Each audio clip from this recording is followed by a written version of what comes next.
Do you like reading books? Or maybe watching movies and cartoons? All of these are stories.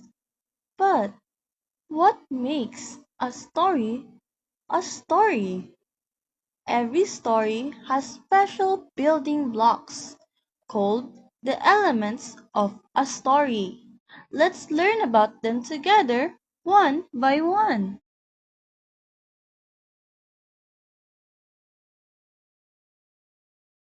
The first element is characters. Characters are the people, animals, or even object the story is about. The main character is usually called the protagonist.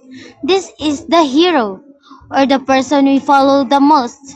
Sometimes there is also an antagonist. That's the character who causes problems or stands in the hero's way. But there can also be helpers or sidekicks who support the main character. Example, think about the Lion King. Simba is the main character. He is the protagonist. Scar is the bad guy who causes trouble. He is the antagonist. The next element is the setting. The setting tells us where and when the story happens.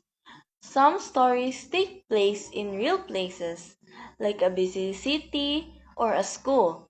Others happen in imaginary places, like magical kingdoms, faraway planets, or under the sea. The setting is important because it helps us picture the story in our mind.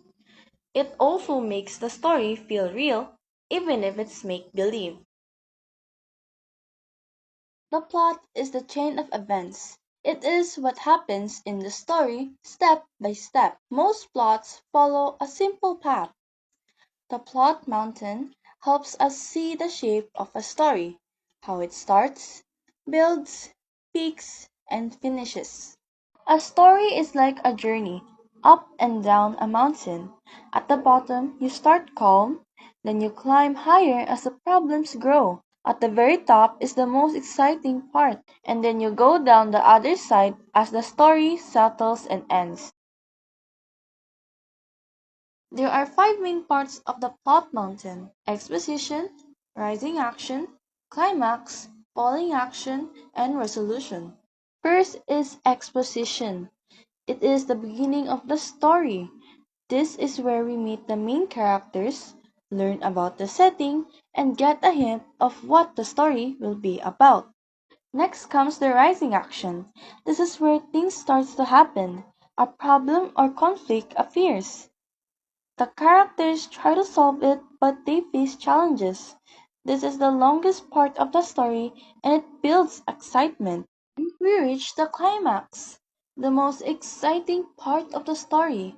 It's the turning point where the main characters faces the biggest challenge or makes a major decision. Everything in the story has been heading up to this moment where the problem is solved and the story finishes. After the big moment, the story starts to slow down. This is called the falling action. The problem starts to get fixed and things begin to calm down. Lastly, we have the resolution. It is the end of the story. The problem is finally solved and we find out how the story finishes. Now that we've learned about the parts of a story, let's go over them one more time.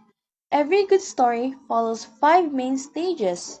First, we have the beginning, called the exposition, where we meet the characters and learn about the setting. Next is the rising action, where the problem or conflict begins and things starts to get more exciting. Then comes the climax, the most exciting part of the story.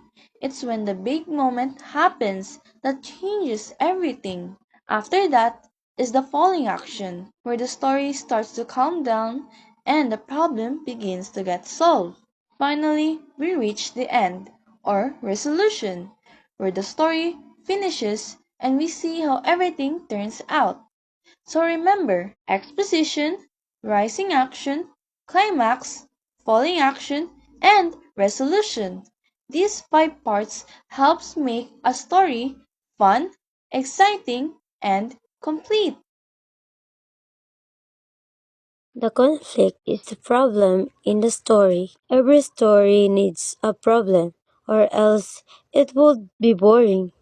The conflict makes us want to keep reading or watching because we want to know what will happen next. There are two categories of conflict. One is internal conflict. This happens inside a character, like when they are scared, sad, or don't know what choice to make. The other is external conflict. This happens outside the character, like when they have to fight a villain, survive in the world, or win a big challenge. Now that we've discussed the two categories of conflict, now let's move on the types of conflict. First, let's look at internal conflict.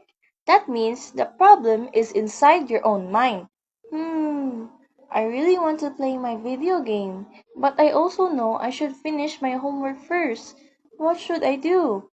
That's man versus self, a battle inside yourself when you can't decide what to do.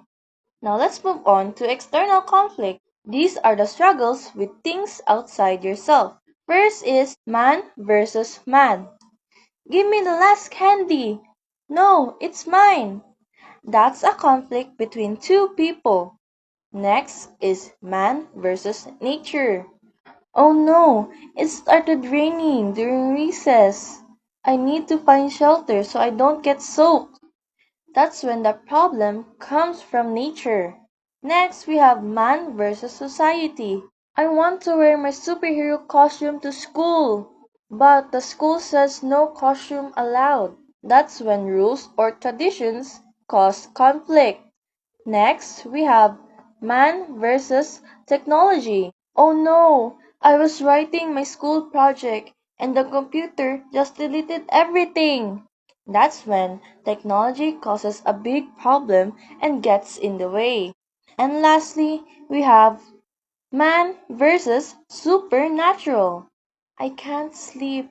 I think there's a monster under my bed. That's a conflict with something beyond the real world. So remember, internal conflict is man versus self. External conflict is man versus man, nature, society, technology, or supernatural. Next is the theme. The theme is the big idea or the message the story teaches us. It's what we learn after the story is over. Sometimes the theme is easy to see, like be kind or don't give up. Other times, it is more hidden, like learning to trust or discovering who you are. The theme makes the story meaningful. Let's review. Every story has these five elements: characters, setting, plot, conflict, and theme. Characters are who the story is about. The setting is where and when the story happens. The plot is what happens. The conflict is the problem. The theme is the lesson. These elements make the stories exciting and full of meaning. Thanks for watching! I hope this video helped you understand the elements of a story a little better. If you found it useful, don't forget to give it a thumbs up and share it with someone who might benefit too.